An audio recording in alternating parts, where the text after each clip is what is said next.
You are watching Fact India News.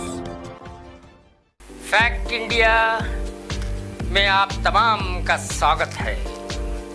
लीजिए सुनिए आज की खबरें। मोदी सरकार अब तालिबान को देगी ट्रेनिंग। जी हाँ, आपने सही सुना।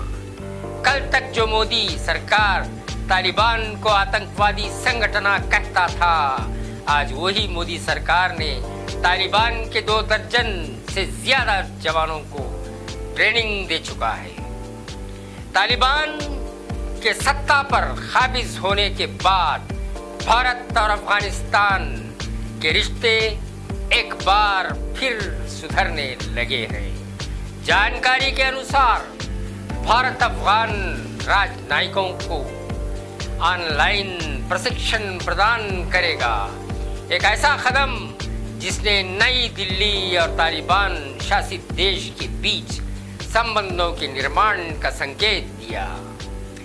सूत्रों ने कहा कि भारत सरकार दिल्ली से अफगान राजनयिकों को, अफगान डिप्लोमेट्स को प्रशिक्षण प्रदान करेगी। ये ट्रेनिंग प्रोग्राम 14 से 17 मार्च के बीच आयोजित किया जाएगा। ये कदम दोनों देशों की सरकारों के बीच रिश्ते सुधारने की दिशा में पहला कदम है। समाचार ANI के अनुसार जुलाई 2022 में भारत ने देहरादून में भारतीय सैन्य अकेडमी IMA में 2 दर्जन अफगान सैनिक कैंडिडेटों को प्रशिक्षित किया।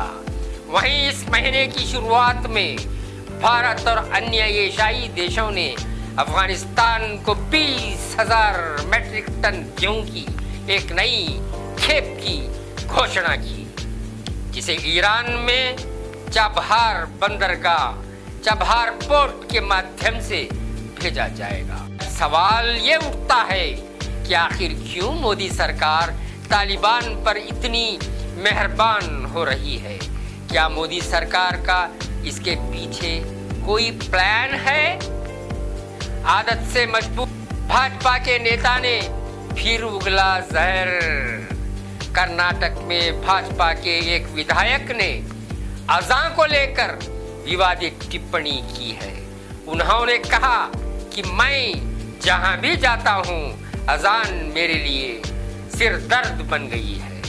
भाजपा नेता KS ईश्वरप्पा ने पूछा कि क्यों अल्लाह बहरे हैं, नाउज़ुबिल्लाह, जो उन्हें बुलाने के लिए लाउड स्पीकर का इस्तेमाल करने की जरूरत पड़ती है।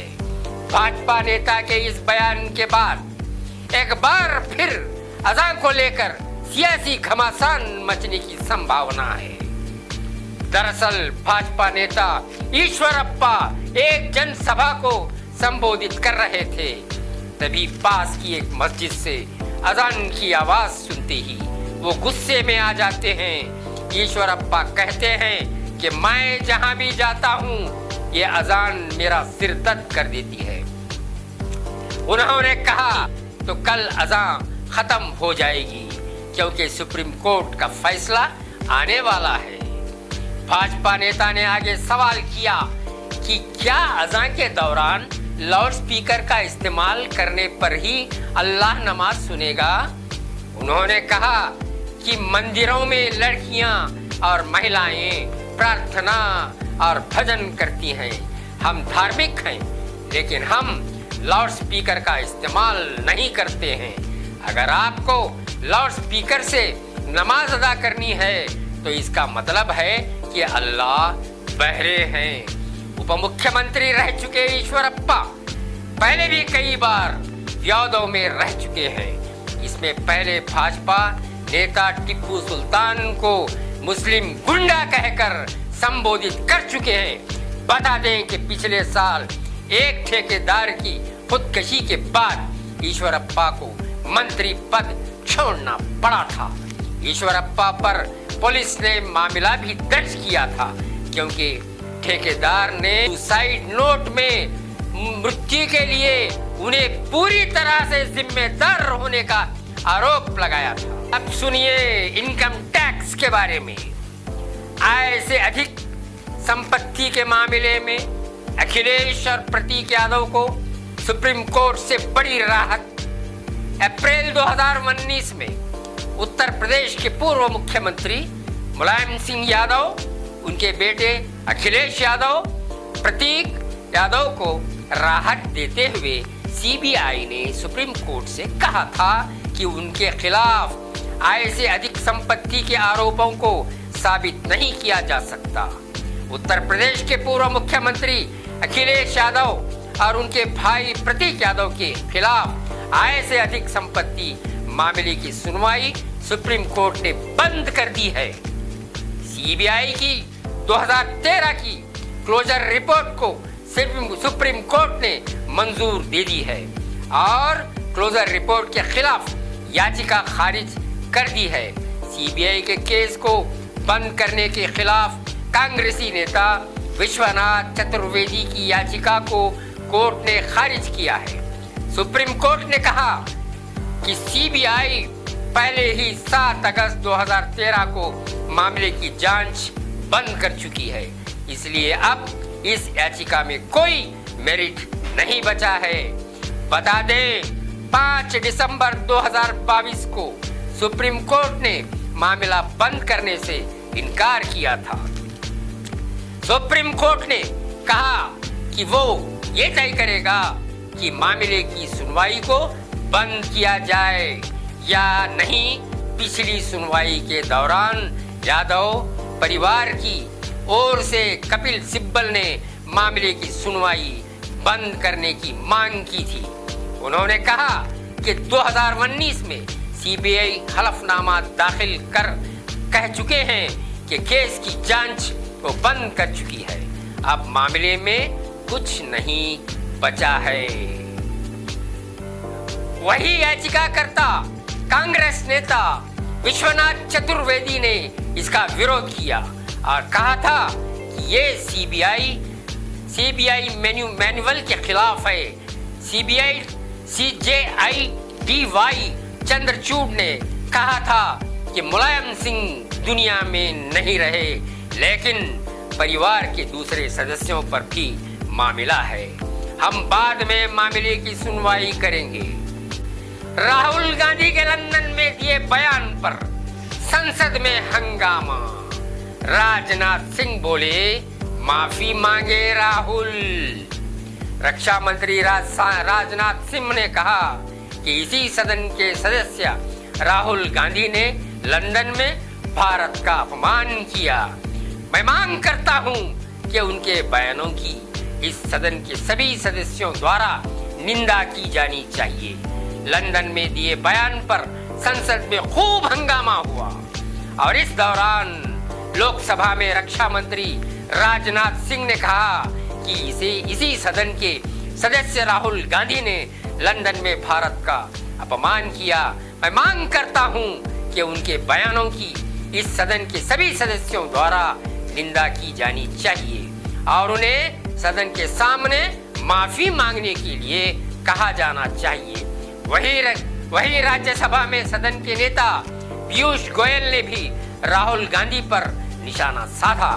वही हंगामे के बाद पहले लोकसभा की कार्यवाही को 2 बजे तक के लिए स्थगित किया गया, बाद में इसे कल 14 मार्च तक के लिए स्थगित कर दिया गया।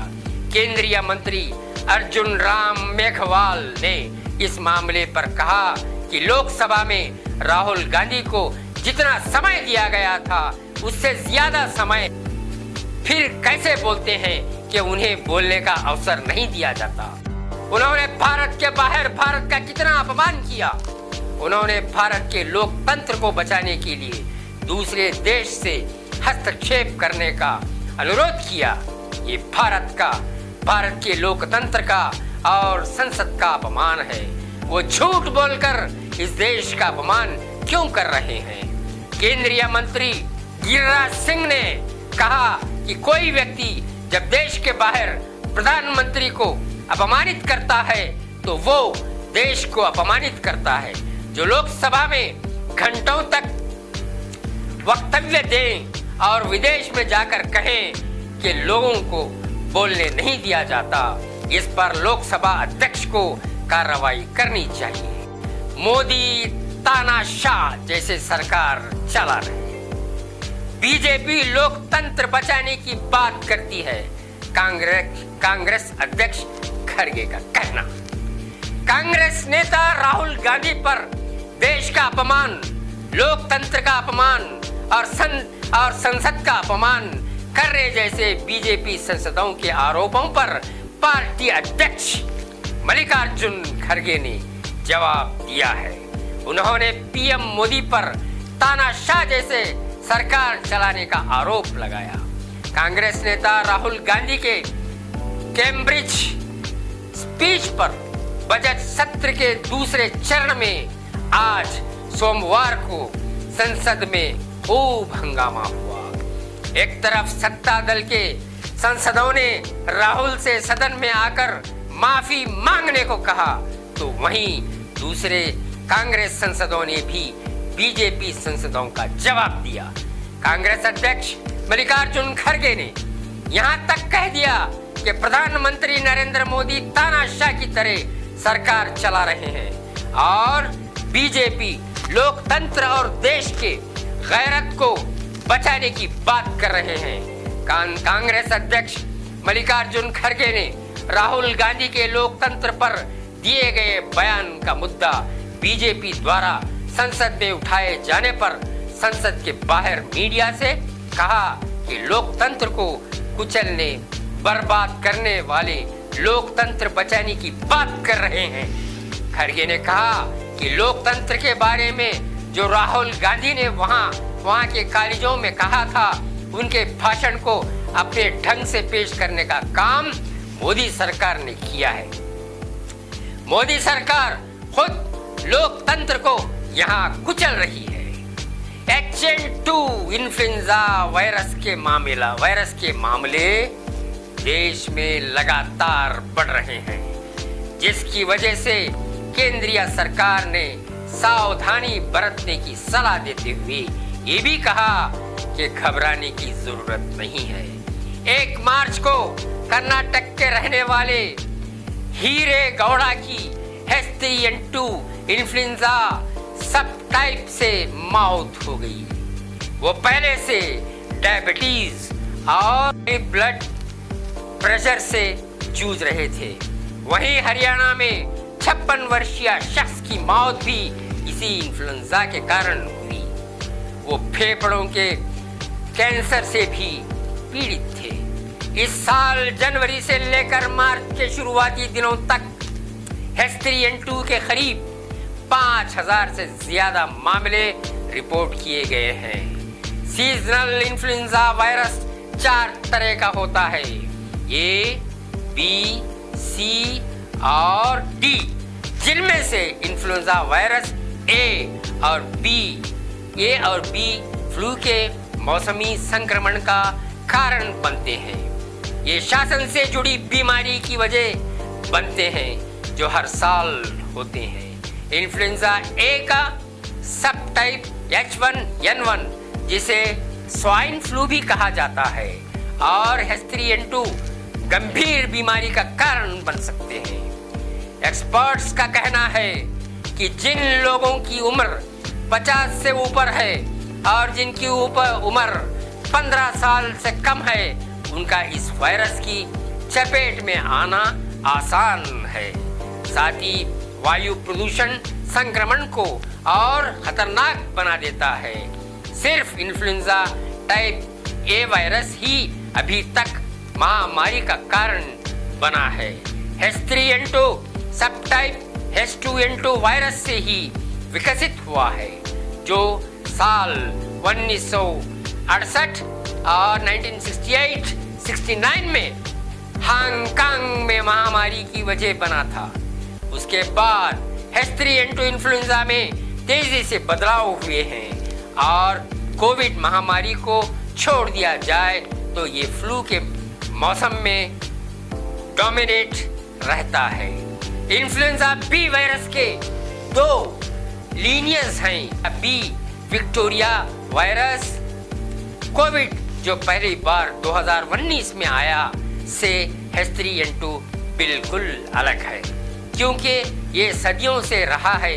इसके अलावा कोविड-2 वायरस की वजह से होता है, तो H3N2 इन्फ्लुएंजा वायरस का सब टाइप है।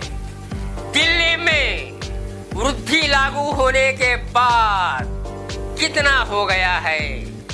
विधायकों वो सीएम का वेतन, दिल्ली में विधायकों व मुख्यमंत्री के वेतन में 12 साल में पहली वृद्धि की अधिसूचना जारी हुई है। विधायकों को 54,000 माह की जगह 90,000 माह कुल वेतन मिलेगा, जबकि लैपटॉप, मोबाइल आदि के लिए उन्हें एक मुश्त 1 लाख भत्ता भी मिलेगा। मुख्यमंत्री, मंत्रियों, विधानसभा speaker, deputy speaker, chief whip और नेता प्रतिपक्ष का कुल वेतन 72,000 माह से बढ़कर 1.7 लाख हो गया है। ये थी आज की खबरें। हमारे चैनल को सब्सक्राइब करें, वीडियो को लाइक और शेयर करें, बेल आइकन बटन जरूर प्रेस करें ताकि इस तरह की हर खबर आप तक पहुंचती रहे।